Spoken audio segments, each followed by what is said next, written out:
দল হিসেবে তো আওয়ামী লীগ আসলে নিষিদ্ধ না, নিষিদ্ধ হচ্ছে কার্যক্রম। রিসেন্টলি কতগুলো দেশের বাইরের মানবাধিকার সংগঠন থেকেও কিন্তু সরকারের প্রতি আহ্বান জানানো হয়েছে যে আওয়ামী লীগকে আবার মুক্ত করে দেওয়ার জন্য। সেক্ষেত্রে আসলে কিভাবে আপনি বলতে পারেন যে আওয়ামী লীগকে আপনারা আসতে দেবেন না? ভাই, জুলাই আগস্ট আন্দোলনে অ্যাটলিস্ট কিছু মানুষ তো মারা হয়েছে, এটা সত্যের কাঠগড়ায় দাঁড়ায়া সবাই স্বীকার করবে, আওয়ামী লীগ ছাড়া। আওয়ামী লীগের অনেকে স্বীকার করবে। তো এই যে তারা ১৬০০ বা ২০০০ মানুষ, ছাত্র জনতা, ভাই এটা তো সত্য যে পুলিশ গরুর চামড়ার মতো ভ্যানে উঠাচ্ছে লাশ, রাস্তার ডিভাইডার থেকে লাশ এভাবে ফেলে দিচ্ছে। তো বানাই তো বলতে, এআই দিয়ে তৈরি করে তো বলতেছি না, সত্য তো ঘটনা। যাত্রাবাড়িতে আপনার রোডের পাইলিংয়ে ছাত্ররা নুয়ে আসছে, গুলি করতেছে, সত্য তো। ছাদ থেকে ফেলে দিচ্ছে, পুলিশ মানে উপর থেকে হেলিকপ্টার থেকে গুলি করছে, সত্য তো এগুলো। এগুলোর বিচার করবেন না আপনি? এগুলোর বিচার হবে না? এগুলোর বিচার করতে গেলে তো হাসিনার জেল হবে, ফাঁসি হবে।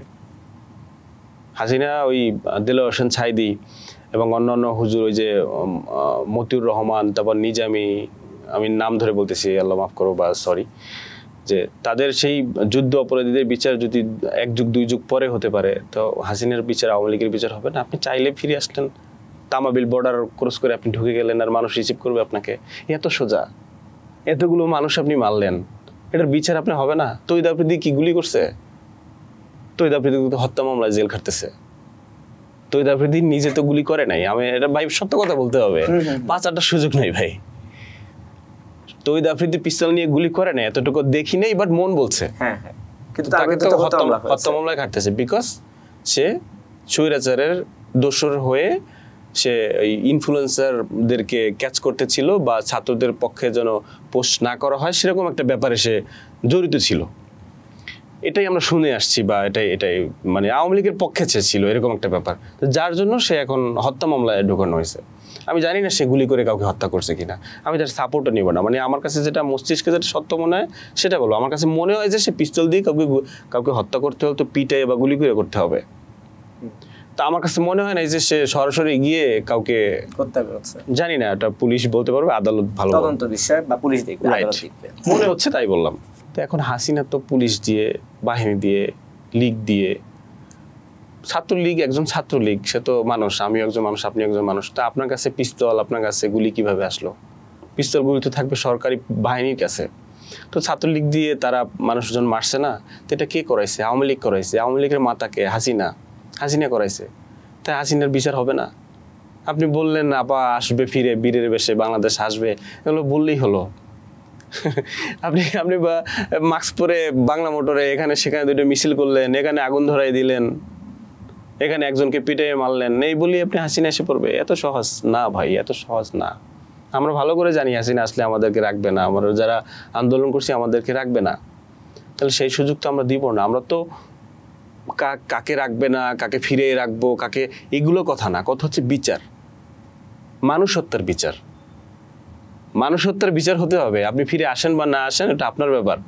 আপনাকে বাংলাদেশের মানুষ রিসিভ করবে না করবে, ওটা বাংলাদেশের মানুষের ব্যাপার। কিন্তু আপনি যে মানুষ খুন করছেন, আয়না করে মানুষ বের হয়েছে না, যুগের পর বছরের পর বছর আয়না করে থাকছে মানুষ, এক জায়গায় বন্দি করে রাখছেন। ওই যে শর্ট করে যে হুজুর, মাদানী হুজুর না কি যেন হুজুর, হ্যাঁ রফিকুল ইসলাম মাদানী হুজুর না, তো সে তার স্টেটমেন্ট যে আমাকে পুলিশের গাড়িতে ঘোরানো হয়েছে, হাতিঝিল থানা, মেয়েদেরকে দিয়ে আমাকে টাচ করানো হয়েছে, আমাকে নানান হ্যারাসমেন্ট করা হয়েছে বা করেছে, তারা দেশের পক্ষে কথা বলছে। এই জন্য তাদেরকে আপনার ডিবি হারুন না, ভাতের হোটেলের মালিক, তো তার তো অন্যায় নিয়ম করছে, তো এগুলোর বিচার হবে না ভাই? এগুলোর বিচার হবে, তারপরে ফিরে আসেন আপনি। বললেন যে আওয়ামী লীগ দল নিষিদ্ধ তো হয় না, কার্যক্রম স্থগিত বা তারা ফিরে আসবে, আগে বিচার হোক। বিচার হতে তো হাসিনা মরে যাবে, আল্লাহ মাফ করুক। যখন আন্দোলনে পালাইছিলাম, লুকাইছিলাম, বনে জঙ্গলে যখন ছিলাম, যখন দেখতেছি যে আসলে সরকার পতন হবে না, তাহলে কি হবে? আবার আগের মতো হয়ে যাবে, আমাদেরকে মেরে ফেলবে। তখন হাসিনার বয়স গুনছি যে হাসিনার এখন বয়স কত, এখান থেকে সে যদি আর 20 বছর বাঁচে, এই 20 বছর পালাই থাকা যাবে কিনা। হাসিনা মরলে তারপর উঠবো। Normally Hasina, man is mortal, মানুষকে মরতে হবে। তা হাসিনা এখন বাইরে আছে, বয়স তো বাড়তেছে, আপনার আমার বয়স বাড়তেছে, তো হাসিনা যে গড় আয়ু পথে তো মরবে। এরপর আওয়ামী লীগের হালকে ধরবে, জয়কে তো আওয়ামী লীগের মানুষই তো মানে না। তো আপনি আওয়ামী লীগ কীভাবে ফিরে আসবে? আওয়ামী লীগ অনেক বড় একটা দল, স্বাধীনতার পক্ষের দল, অনেক জনগোষ্ঠী আছে তাদের, কিন্তু ক্লিন ইমেজে তো আসতে হবে, তাদেরও বিচার চাইতে হবে যে আমাদের কে হাসিনা কে শেখ মুজিব বুঝি না, কে অপরাধী কে গুলি করছে তাদের বিচার হোক। এই মেন্টালিটি যদি তাদের তৈরি হয় তখনই ফিরে আসা সম্ভব। নতুবা আবেগে শেষ হয় নাই ভাই, নতুবা আবেগে আপনি বললেন আপা আসবে, আপাই দেশের সবকিছু, বঙ্গবন্ধুর অবদান আছে, কারাগারে রোজ নামছে, আপনি আমি পড়ছি না, অনেক অবদান দেখছি, কারাগারে বসে চিঠি লিখছে, কিভাবে আন্দোলন চালাইছে, অবদান আছে, কিন্তু তাই বলে যে আপনি বাঙালি গুম খুন করে। কিন্তু কাফি, আমি একটু প্রশ্ন, আমার মাথায় 2-3টা প্রশ্ন চলে এসেছে। ধরুন বঙ্গবন্ধু বলছেন যে মুক্তিযুদ্ধে অবশ্যই তার অবদান আছে, সেই বঙ্গবন্ধুর বাড়ি যখন আপনি 32 ভাঙলেন তখন কি আপনার অবদানের কথা মনে পড়েনি?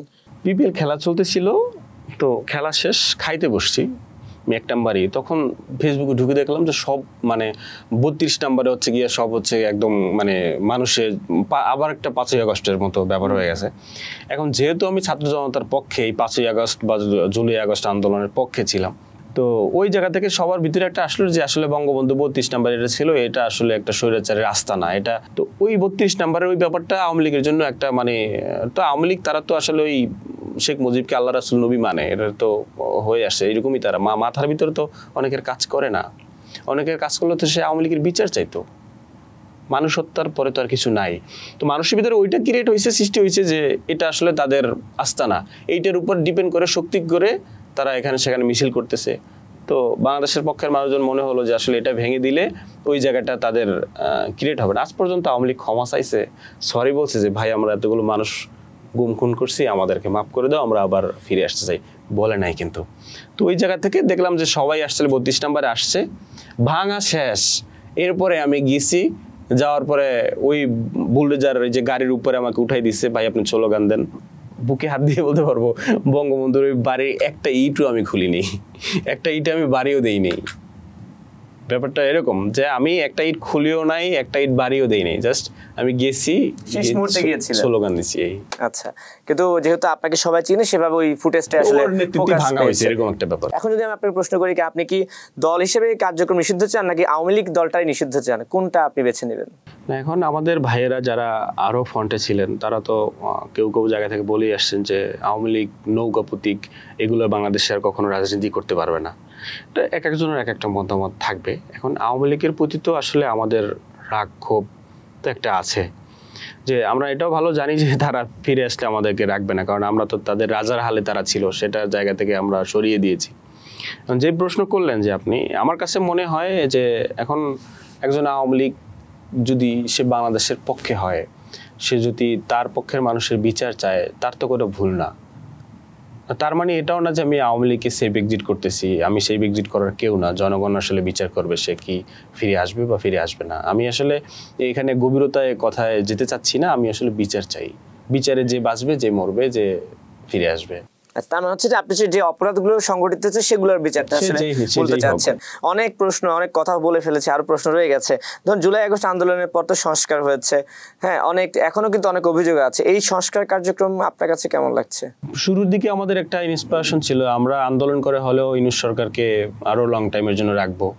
এখন এসে কেমন যেন দেখা যাচ্ছে যে জিনিসটা লেম হয়ে যাচ্ছে, মানে কেমন যেন স্পিরিটটা কমে গেছে। তো ওই জায়গাটায় এখন আসলে মনে হচ্ছে যে এস্টাবলিশ সরকার আসাটা মনে হয় দেশের জন্য ভালো, প্রশাসনের জন্য ভালো। প্রশাসনও দেখা গেছে গাঁও ছাড়া, আপনি আওয়ামী লীগপন্থী কজন প্রশাসনের চাকরি গেছে 5 তারিখের পর, যায় নাই এরকমভাবে, যারা পালাই গেছে তারা গেছে, এছাড়া কিন্তু আওয়ামী লীগপন্থী অনেক আছে। তো আমাদের কাছে মনে হয় যে এস্টাবলিশ সরকার দরকার।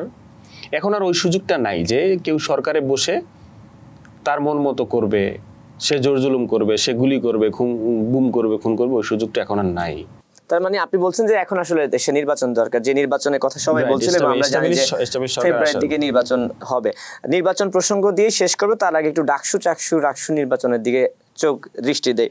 ডাকসু নির্বাচন হলো বা অন্যান্য সব নির্বাচনে আমরা দেখলাম যে এই মুহূর্তে তো ধরুন আওয়ামী লীগ নেই বাংলাদেশে, বাংলাদেশ জামাত আছে, বিএনপি আছে বা অন্যান্য দলগুলো আছে, এবং প্রায় নির্বাচনগুলো এনসিপি আছে, গণঅধিকার আছে, অবশ্যই অবশ্যই প্রত্যেকটা দলই আছে। কিন্তু নির্বাচনের ফলাফলের দিকে যদি আমরা তাকাই, আমরা দেখছি যে প্রায়গুলোতে আসলে জামাতে যে শিবির আছে, শিবির সমর্থিত প্যানেলগুলো অনেক অনেক এগিয়ে। এই ফলাফলটা আসলে আপনার কাছে কেমন মনে হচ্ছে? অনেকে তো এটাকেও ষড়যন্ত্রের ফলাফল বলছে। আপনি কি বলবেন? অনেকে বলে যে আওয়ামী লীগের যে ভোটটা সেটা শিবির পাইছে, এরকম একটা কথাবার্তা আছে। তো দেখেন ভাই, গত ওই যে বললাম 18-19 সাল থেকে যখন আমরা আন্দোলন মিছিল মিটিং করি, ওই সময়টা কিন্তু শিবির মাঠেও নামতে পারে না। মানে জামাত শিবির অর্থ নিষিদ্ধ আওয়ামী লীগের কাছে, এরকম একটা ব্যাপার ছিল। নিষিদ্ধই তো ছিল নাকি? না, জামাত শিবির নিষিদ্ধ হয়েছে জুলাই আগস্ট আন্দোলন চলাকালীন সময়টাতে নিষিদ্ধ করা হয়েছিল একটা পর্যায়ে গিয়ে আন্দোলনে, কিন্তু তারা কার্যক্রম মিছিল মিটিং চালাতে করছে পারতো না। যে রাজাকার এই মুহূর্তে বাংলা স্যার, এরকম একটা ব্যাপার ছিল না। যেটা আমি বলতেছিলাম যে এভাবে সাধারণ ছাত্র বা হচ্ছে বিএনপি তারা যেভাবে মাঠে মিছিল মিটিং করতে পারছে, ওইভাবে জামাত বা তারা শিবির তারা কিন্তু মাঠেও নামতে পারে না, এরকম একটা ব্যাপার ছিল। তো এখন যেটা হইলো, গণ অভ্যুত্থানের পর যে বিএনপির নামে নানান জায়গায় রিপুটেশন অনেক খারাপ হয়েছে। চাঁদাবাজির রিপোর্টেশন, মিথ্যা বা গুজব রিপোর্টেশন, যেভাবেই হোক না কেন তাদের এগেইনস্টে গেছে। মানুষ তো দিন শেষে শান্তি চায়, কত মানুষ আন্দোলন করবে। আর আন্দোলন করতে এই দেখেন সম্মানিত শিক্ষকরা, তারা যদিও তারা তাদের হচ্ছে চাকরির আগে তাদের নিয়ম রুলস রেগুলেশন পড়ে তারপরে চাকরিতে অ্যাটেন্ড করছে, এরপরে এসে তাদের কাছে মনে হয়েছে যে আমাদের এই 20% দরকার বা এই দরকার, আন্দোলন মিছিল মিটিং করছে। তো এরপরে হচ্ছে গিয়ে আবার দেখা গেছে তারা সরকারি থেকে বেসরকারি থেকে সরকারি করবে, এরকম নানান কথাবার্তা বলে তারা। তো এখন হচ্ছে কি আন্দোলনের পর আন্দোলন, কুমিল্লা বিভাগ চাই, নোয়াখালী বিভাগ চাই, আন্দোলনের পর আন্দোলন, আরো কি যেন আন্দোলন। এখন এত আন্দোলন হলে গভর্নমেন্টও বা কোথায় যাবে? ওই জন্য আসলে এস্টাবলিশ সরকার দরকার। অন্তর্বর্তীকালীন সরকার চাইলেই হয়তো সবকিছু পূর্ণ করতে পারে না। যে ডাকসুর এত জামাতের অন্য জায়গায় জামাতের প্যালেন জিতে যাচ্ছে বা অনেক ভালোভাবে জিতেছে, যেটা বলতেছিলাম যে 1 বছরে আওয়ামী লীগ বিএনপির উপর যে রিপুটেশনটা খারাপ কিভাবে? তারা চাঁদাবাজি করে, তারা ভয়ভীতি দেখায়, দখল দায়িত্ব করে। তো ওই ব্যাপারগুলো জামাতের উপর নাই, এরকম একটা ব্যাপার।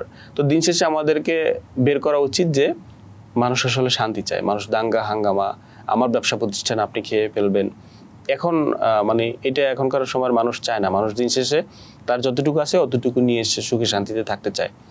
তো যত রিপুটেশন খারাপ গণঅভ্যুত্থানের পর বিএনপির দিকে যায়, সমন্বয়কের দিকে যায়, কিন্তু জামাতের দিকে কিন্তু ওইভাবে যায় না, আমরা কিন্তু দেখি নাই। তো যেই জিনিসটাই আমার মনে হয় প্রতিফলিত হয়েছে যে জামাত যদি নেতৃত্বে আসে বা ডাকসু ভিপি বা ওই জায়গাটা আসে, তাহলে আমরা মনে হয় সেফ। অনেক মেয়েরা বলছে এটা। ধরুন এনসিপিও তো একটা নতুন দল, মূলত হচ্ছে বৈষম্য বিরোধী ছাত্র আন্দোলন যেটা হলো তারপরে কিন্তু এনসিপির জন্ম, তাই না? তাহলে ধরুন বিএনপি বড় দল আগের থেকেও ছিল, এখন তাদের বিরুদ্ধে অনেক অভিযোগ আসছে। তাহলে একটা জুলাই আগস্ট আন্দোলনের পরপরই যখন ডাকসু চাকসু নির্বাচন হলো, সেখানে তো এনসিপি থেকেও তো ছিল অনেকে, তাদের থেকে কেন শিক্ষার্থীরা মুখ ফিরিয়ে নিল? এনসিপি তো মানে তাদের জায়গাটা সর্বোচ্চ সেরা থাকার কথা ছিল। হ্যাঁ, এখানে তো তাদেরই আসলে সেরা থাকার কথা। গণ অভ্যুত্থান করে আসছে, ফ্রন্টে ছিল।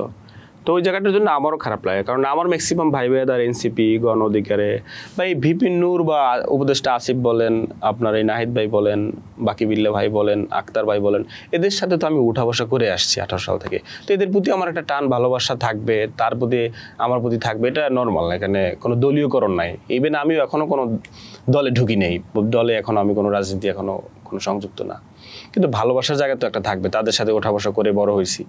তাদের ডাকসুতে মানে ওই যে কিভাবে বলে ভূমিধস বিজয় না কিভাবে একটা কথা বলে, ভূমিধস বিজয়, এভাবে হওয়ার কথা ছিল। কিন্তু তাদের যেটা হয়েছে, গণঅভ্যুত্থানের পর একজন নিজের জায়গায় মনে করছে আমি নায়ক, উনি মনে করছে আমি সেরা। আসলে আমাদের তো অনেক লং টাইম বাঁচতে হবে, লং টাইম যাইতে হবে। তো ওই জায়গা থেকে আমার মনে হয় একটা ফাটল তৈরি হয়েছে। তাদের উচিত ছিল গণঅভ্যুত্থানের পর মানুষের কাছে ছুটে যাওয়া। তো নানান সময় দেখা গেছে তারা নিজেদের জন্য ব্যস্ত, নানান বিতর্কিত হয়েছে তারা। তো শিবির জামাত দেখবেন যে তারা কোনো বিতর্কের ভিতরে, তারা হচ্ছে চুপ, সাইলেন্ট। ওই জায়গাটা মানুষের অন্তরে লাগছে যে যারা চুপ সাইলেন্ট এদের কাছেই মনে হয় আমরা নিরাপদ। কিন্তু এটাও দুঃখজনক যে যারা গণঅভ্যুত্থান ঘটালো সামনে ফ্রন্টে থেকে, তারা কেন ভালো করলো না। তবে তারা সামনে ভালো করবে সেই প্রত্যাশা থাকবে।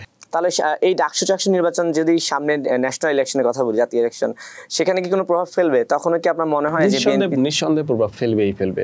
কি মনে হয় আপনার প্রেডিকশন? না, নিঃসন্দেহে প্রভাব ফেলবে। কারণ এই ডাকসু রেজাল্টের পর দেখবেন সারা বাংলাদেশে জামাতের কর্মীরা বা হচ্ছে গিয়া যারা জামাত ইসলামী আছেন তাদের সাহস শক্তি বলেন বা হচ্ছে গিয়া প্রচার প্রসার বলেন, এগুলো অনেকই বেড়ে গেছে, যেটা ডাকসুর আগে ছিল না। তো আমার কাছে অলমোস্ট সবার জন্য সাজেশন এটা থাকবে, দেশের জন্য আপনারা কাজ করেন, রাজনীতি আপনার ইনকাম সোর্স হওয়া উচিত না। আপনি রাজনীতি করেন, আপনি যদি ভাব নিয়ে, আপনাকে দেখে যদি মানুষ ভয় পায়, তাহলে কেন, মানে আমি আপনাকে কেন ভয় পাবো? ওইরকম একটা ব্যাপার কাজ, যারা রাজনীতি নেতা বা লাইক যাদেরকে আমরা চামচা বলি, নেতার যার আশেপাশে থাকে, আপনার সাথে একজন মানুষের সাথে তো ভালো সম্পর্ক থাকবে, এটা হওয়া উচিত। কিন্তু আপনাকে দেখে যদি ভয় পায়, ছাত্র দলের একজন নেতাকে দেখে যদি একজন মানুষ ভয় পায়, জামাতের একজন নেতাকে দেখে যদি ভয় না পায়, তাহলে নিশ্চয়ই সে জামাতের নেতাকে ভালোবাসবে। জামাতের একজন কর্মীকে দেখে যদি একজন মানুষ ভয় পায়, এনসিপি একজন কর্মীকে বা গণ অধিকার একজন কর্মীকে মানে নেতাকে যদি ভয় না পায়, সে নিশ্চয়ই জামাতকে না বলে সে গণ অধিকার এনসিপিকে ভালোবাসবে। মানুষ তো কোমলতা চায়, মানুষ দিন শেষে শান্তি চায়। কাফি, শেষ করতে হবে। ছোট করে যদি প্রশ্ন করব, উত্তরটা ছোট করে চাই। ধরুন নির্বাচন তো চলে আসছে, যদি সবকিছু ঠিকঠাক থাকে আমরা 2026 সালের শুরুর দিকে নির্বাচন দেখছি, আপনার প্রেডিকশন কি হতে পারে নির্বাচন? আমার কাছে যেটা মনে হয়, নির্বাচন হবে কি হবে না এটাও আসলে কনফার্ম করে বলা যায় না। কখন কেন আপনার মনে সন্দেহ আসলো কেন? এই যে ধরেন হচ্ছে সেনাবাহিনীর যারা ছিলেন তাদের এই যে আজকে রায় হলো যে কারাগারে পাঠানোর নির্দেশ, তো প্রশাসনের ভিতরে কিন্তু অনেক আওয়ামীপন্থী আছেন, দেশেও এখন অনেক আওয়ামীপন্থী আছেন। তো কখন আসলে কোন বিদ্রোহ, কোন দাঙ্গা হাঙ্গামা, আমরা কেউ কখনো কল্পনা করছি যে বিমানবন্দরে এত বড় আগুন লাগবে কখনো? এর আগে চট্টগ্রামে, মিরপুরে। এখন আসলে বলা যায় না যে কখন কি হবে। নির্বাচন যখন হবে তখন বলা যাবে যে এখন নির্বাচন হচ্ছে। যেটা বললেন যে আসলে যদি হয়ে যায়, আমার কাছে এখন মনে হয় এটা যে মানে সর্ব জায়গা থেকে, ধরেন বিএনপি থেকে, জামাত থেকে, এনসিপি থেকে, গণ অধিকার থেকে, অন্যান্য দল থেকে, আমার কাছে মনে হয় সর্ব জায়গা থেকেই আসলে লোক থাকবে সংসদে। কেউ এককভাবে যে আমার 300 আসন চাই, আমার 250 আসন চাই, বাকি 50 আসন ভাগ করে দিলাম, এটা মনে হয় এখন হবে না। কারণ এখন মিডিয়া অ্যাক্টিভ, কোথায় কি হচ্ছে মিডিয়া তথ্য পাচ্ছে, প্রকাশ করে দিতে পারতেছে নির্দ্বিধায়, ভয়ে ছাড়া। এবং হচ্ছে গিয়া কেউ চাইলেই যে ব্যালট পিটাবে, গিয়া যে সিল মারবে তার প্রতীকে, এটাও এখন পসিবল না। আমার মনে হচ্ছে যে একটা পরিবর্তন চলে আসছে, মানুষ আমার যাকে ভালো লাগে আমি তাকে ভোট দিয়ে জয় করব, এই ব্যাপারটা আসছে। সুতরাং ওই ব্যাপারটা হলে হবে কি, কেউ ইচ্ছা করলেই যে ওখানে আমি ওনাকে হওয়াই দিলাম, এই ব্যাপারটা কাজ করবে না। মানুষ আসলে যাকে চায় তাকেই জয়যুক্ত করবে। সেই সিচুয়েশনটা আসলে আমাদের তৈরি করা উচিত, ওইখানে আসলে কাজ করা উচিত। আপনি যে বলছিলেন না যে নির্বাচন হয় কি না তা নিয়ে সন্দেহ আছে, যদি নির্বাচন না হয় তাহলে কি হবে, দেশে কি হতে পারে আপনার? নির্বাচন না হলে হবে কি, একটা ব্যাপার আছে, ভয়ের একটা ব্যাপার আছে যে আওয়ামী লীগ কিন্তু দিন দিন সুযোগ পাচ্ছে। যে ধরেন বিএনপি এখন জামাত ক্ষমতায় আছে, বিএনপি ক্ষমতায় আছে, বিএনপির প্রধান মন্ত্রী আছেন, জামাতের থেকে সংসদের লোক আছেন, এনসিপি থেকে আছেন, গণ অধিকার থেকে আছেন, অন্যান্য বামডান থেকে লোক আছেন সংসদে। এখন তো একটা সরকার চলতেছে, 5 বছর তো মেয়াদি, এটা তো চলতেছে। এখন কিন্তু কোনো মেয়াদ নাই, বা হচ্ছে মেয়াদ শেষ, মেয়াদহীন সরকার। তো ওই সরকার, ওই গভর্নমেন্টটা বসে গেলে হবে কি, সবার জায়গা থেকে সবার লোক থাকবে, প্রশাসনের দিকটা থেকে হচ্ছে বিএনপির লোকজন থাকবে, অটো আওয়ামী লীগের পার্সন মাইনাস হয়ে যাবে, না বললে ওটা মিথ্যে বলার কিছু নাই। তো ওইটা হলে হবে কি, আওয়ামী লীগের মাজা কোমর মেরুদণ্ডটা কিন্তু ভেঙে যাবে। এখন কিন্তু ভাঙতেছে না, এখন কিন্তু তারা শক্তিশালী, এখন কিন্তু যে কোনো সময় অ্যাটাক হতে পারে। নির্বাচন হয়ে গেলে, একটা সরকার বসে গেলে কিন্তু আওয়ামী লীগ নিয়ে আর কোনো কথাই হবে না। দেখবেন ওই জাতীয় পার্টি তো একসময় অনেক দাপটে ছিল, এখন কিন্তু মেরুদণ্ডহীন। আওয়ামী লীগের অবস্থা হয়তো আমরা ভাবতেছি এরকমই হবে, যে একটা স্টেবল সরকার বসে গেলে তো আর আপনি রাস্তায় এখানে ওখানে বসে বলবে, এখন তো বলে যে এখন কিন্তু বলে যে ইউনুস সরাও, তো এদের আরো বিপদ। ইউনুস যতদিন আছে রাস্তায় নেমে মিছিল করতে পারতেছে, ইউনুস চলে গেলে তো হচ্ছে গিয়া মিছিলই করতে পারবে না। বাস্তবতা মেনে নিতে হবে ভাই, তুমি রিয়েলিটি মেনে নাও। আচ্ছা ঠিক আছে, আমি রিয়েলিটি মেনে নিচ্ছি। আর শেষের প্রশ্ন করতে যে আপনার রাজনীতি করার ইচ্ছা আছে, রাজনীতিতে যুক্ত হবেন? কারণ আমি আপনাকে প্রায় সময় এখন দেখছি যে অনেকটা রাজনৈতিক দলে আশপাশে ঘোরাঘুরি করছেন, আপনি রাজনীতিতে নামছেন কিনা? না, আশপাশে ঘোরাঘুরি বলতে ওই যে একটা ব্যাপার, সাথে তো আছেন, কারো না কারোর সঙ্গে দেখা যায়। না বলি, লাইক ধরেন উপদেষ্টা আসিফ ভাইয়ের সাথে, সার্জিস ভাইয়ের সাথে, আপনার নাহিদ ভাইয়ের সাথে, নূর ভাইয়ের সাথে, এরা আমরা এক জায়গায় এক সময় তো আন্দোলন সংগ্রাম করে আসলে এখন যে যার জায়গায় আছি আর কি। তো ওই যে সম্পর্কটা, এটা তো আপনি আলাদা করতে পারবেন না। তো ওই জায়গা থেকে আমি এখনো কোনো দলে যুক্ত হই নাই, আর সামনে যুক্ত হওয়ার ওইরকম চিন্তাধারাও নাই। কিন্তু সম্পর্ক তো একজনের সাথে থাকতেই পারে, কিন্তু এটা সত্য ঘটনা যে 18-19 সালে আমরা একসাথে বসবাস করছি। ধরুন এনসিপি তো তরুণ নেতৃত্ব, এনসিপি থেকে যদি আপনাকে বলা হয় যে কাফি আপনিও তো আন্দোলনের শরীক ছিলেন, বরিশাল বা পটুয়াখালী থেকে আমরা আপনাকে এনসিপির হয়ে দেখতে চাই, আপনি কি বলবেন তখন? না, তখন চিন্তা ভাবনা করে দেশের জন্য যদি প্রয়োজন হয় তো করতেই হবে। আমরা তো আসলে একটা জনগোষ্ঠীর শত্রু। এখন জয় করে ওই যে আছে না যে রক্ষা করার চেয়ে অর্জনের চেয়ে রক্ষা করা কঠিন, স্বাধীনতা। তো সেই জায়গা থেকে এখন যদি দেশের হাল ধরতে হয়, বা মানুষ যদি আসলে চায় জুলাই আগস্ট আন্দোলনের পক্ষের শক্তি, বাংলাদেশের পক্ষের শক্তি, তারা যদি আসলে চায় যে তুমি আসো, সেক্ষেত্রে চিন্তা ভাবনা করবো। আপনি শুধু এনসিপিকে দোষ দিতে পারবেন না। বিএনপির মহাসচিব মির্জা ফখরুল ইসলাম আলমগীর স্যার, উনি নিজের মেইন পেজ থেকেও কিন্তু আমাকে ফলো করেন, ফলো দিয়ে রাখছে, চেক করতে পারেন। তার মানে কি আমি বিএনপি করি? আসলে কোনো দলই আসলে, হ্যাঁ, ওনার পেজ থেকে, মেইন পেজ থেকে আমার পেজ ফলো দেওয়া আছে। কোনো এক public figure, content creator follow দেওয়া, সেটা আমি। ভিজিট করলে পাবেন, আমি দেখবো অবশ্যই। তার মানে সম্পর্ক যে শুধু হচ্ছে এনসিপির সাথে, বিপিন নুরুলের সাথে, বিষয়টা এরকম না ভাই। বাংলাদেশের পক্ষে যে আছে তার পক্ষে আছে। মানে হচ্ছে ব্যাপারটা হচ্ছে দেশের প্রয়োজনে যদি রাজনীতি করতে হয় আপনি ইচ্ছুক আছেন, এইটা হচ্ছে ব্যাপারটা। আর জীবন নিয়ে কি শঙ্কায় আছেন? ধরুন আপনার বাসায় আগুন লাগালো, বা আপনার কাছে মনে হয় যে কোনো কিছু হয় না, যে হচ্ছে বাহির থেকে রশি লাগায় পোড়াই দেওয়া হলো, এটার পর তো আর কিছু থাকে না। আল্লাহ ও যে রাখে, আল্লাহ মারে, এরকম একটা ব্যাপার থাকে। তো আল্লাহ তাআলা বাঁচিয়েছেন, মহান আল্লাহ তাআলা দ্বারা লাখ কোটি শুকরিয়া। আল্লাহর কাছে চাই যে আসলে আমার পরিবারকে নেখায়াত বাড়িয়ে দিক, সুম্মা আমিন। আর শঙ্কা নেই, আল্লাহর উপরে সুপর্দ, তাওয়াক্কুল তো আল্লাহ। আল্লাহ বাঁচিয়ে রাখলে আসলে কেউ মারতে পারবে না। ওই যে বঙ্গবন্ধু শিখে গেছে, পলক ভাই বলছিলেন যে সংগ্রাম করে, কি জানো, যুদ্ধ করে বাঁচতে হবে বা লড়াই করে বাঁচতে হবে, সেরকম একটা ব্যাপার আছে। লড়াই করে তো বাঁচতেই হবে, আমরা তো একটা জনগোষ্ঠীর, একটা দলের শত্রু। সো দেশের পক্ষে আছি, বাংলাদেশের পক্ষে আছি। অন্যায় অনিয়মে যখনই হবে কথা বলার চেষ্টা করব, কারণ দিন শেষে এই দেশটা আপনার আমার সবার। ঠিক আছে কাফি, আপনাকে অসংখ্য ধন্যবাদ। একদম খোলামেলা অনেক কথা বলেছে, আপনি উত্তর দিয়েছেন। আর শেষমেশ কিছু বলার আছে? বলার আছে বলতে, দোয়া চাই সবার কাছে। এই দেশটা আসলে আপনার আমার সবার। এই দেশটা এরকম ভাবে যে আমরা নিউট্রাল করতে পারবো, একটা স্বৈরাচারের হাত থেকে মুক্ত করতে পারবো, এটা আমরা কখনো ভাবি নাই। কারণ আন্দোলনও এক দফার আন্দোলন ছিল না। আন্দোলন করতে করতে গিয়ে সরকার যখন লাশ ফেলে দিল, তখন এক দফায় চলে আসলো। এখন এই দেশটাকে সুন্দর করার, এই দেশটা থেকে আপনার স্বৈরাচারকে মুক্ত করার, এই দেশের টাকা দেশে রাখার, দেশকে উন্নত করার, এর দায়িত্ব শুধু যারা এমপি মন্ত্রী, যারা সমন্বয়ক বা হচ্ছে ফ্রন্টে ছিল তাদের না। এই দেশটার সম্পর্কে কথা বলা সবার দায়িত্ব আসলে। আর যৌক্তিক দরবারের সেই কুকুরগুলো, কয়েলগুলোকে তো মানুষ মিস করে, রাইট? সেখান থেকে দেখা যাবে না? নিশ্চয়ই দেখা যাবে। আসলে আমি ওই অফলাইনে একটু ছিলাম, আমি হচ্ছে ওই ফেসবুকের একটা ভালো একটা আর্নিং পাইছিলাম ওই যে শুরুর দিকে। তো ওই টাকাটা দিয়ে আমি একটা জমি ক্রয় করেছি আর কি, যেটা বাস্তবতা, আমার লুকোচুরি কিছু নাই। কত টাকা জানি পেয়েছিলেন আপনি এক মাসে? এক মাসে 43 লাখ। আপনার কাছে কি মনে হয় না যে ওইটা পাবলিশ করে আপনার জীবনের জন্য একটা কাল হয়েছে? ওটা যে এক মাসে 43 লক্ষ টাকা ফেসবুক থেকে আয় করেছি, পোস্ট করেছেন, তারপরেই কিন্তু ধারাবাহিকভাবে অনেক ঘটনা ঘটেছে। না, অনেক ঘটনা ঘটছে। ব্যাপারটা হয়েছে কি, যে আমি ওটা পাবলিক না করে, আমি একটা গাড়ি, আমার একটা গাড়ি আছে, মানে কার আছে। তো আন্দোলনের সময় আমার একটা বাইক ছিল। তো ওই আন্দোলনের পর বের হয়ে এসে ওই বাইকটা আমি সেল করে দিই 3 লাখ টাকায় আর কি। তো ওই 3 লক্ষ টাকা আর ওই আন্দোলনের মাসে আমার ফেসবুক থেকে আর্নিং হয় 5-6 লাখ টাকার মতো। তো মোটামুটি 10 লাখ টাকা হয়। তো এরপরে আর কিছু টাকা পয়সা আমি ধার করে আমি একটা গাড়ি কিনি আর কি। তো এই গাড়িটা কেনার পর গাড়িটা নিয়ে প্রাক্তনের বাসার সামনে চলে গেছিলাম আর কি। তো পরিবারকে কাউকে জানাইনি যে আমি গাড়ি কিনছি, আমি কিন্তু গাড়ি কিনে তার বাসার সামনে চলে গেছি, কারণ ওখানে একটা ইমোশনের জায়গা আছে। যাই হোক, যেটা ব্যাপার ছিল যে মানুষজন এটা বলতেছিল যে জুলাই আগস্ট আন্দোলন করে সে গাড়ি কিনে ফেলছে। ভাই, আমি গাড়িটা কোথা থেকে কিনছি দেখেন, আমার এখনো টাকা, মানে এখন টাকা, তখনও টাকা ধার ছিল। তো ওইটা বলতেছিলাম যে ইনকামটা পাবলিক করার যে ব্যাপারটা, আমি তো এখন একটা জমি ক্রয় করেছি আর কি, এরকম 40-45 লাখ টাকার, হাইওয়ের পাশে, খুব এক্সক্লুসিভ পয়েন্ট। আপনাকে দাওয়াত রইল আর কি, আমি সাজাচ্ছি, ওখানে ন্যাচারাল রেস্টুরেন্ট করার চিন্তা ভাবনা আছে আর কি। তো ওই যে জমিটা আমি ক্রয় করলাম, ওটা যদি ওটাও সেম ঘটনা ঘটতো যে সমন্বয়কের হাত ধরে, উপদেষ্টাদের হাত ধরে টাকা পয়সা কামাইয়ে জমি কিনছে। ওই ইন্টেনশন থেকে আমার পাবলিক করা, যে ভাই আমার পে আউট চেক করলে তো আপনি এখনো দেখবেন যে কয় ডলার ঢুকছে কত মাসে, ওটা তো গভর্নমেন্ট পাঠায় নাই, ফেসবুক পাঠাইছে। ওটা মানে প্রশাসন বা ব্যাংক অথরিটি পরিষ্কার। তো ওই জায়গা থেকে আমার পাবলিক করা, যে এটা তো আমার ইনকাম, আমি পাবলিক করি। কারণ পরবর্তীতে আমার তো ছিল যে এটা বুঝাচ্ছি এই জন্য যে সামনে আমি জমিটা কিনবো, ওটার জন্য জানে করে আবার কোনো ভায়োলেন্স না তৈরি হয়, তো এই জন্য আসলে পাবলিক করা।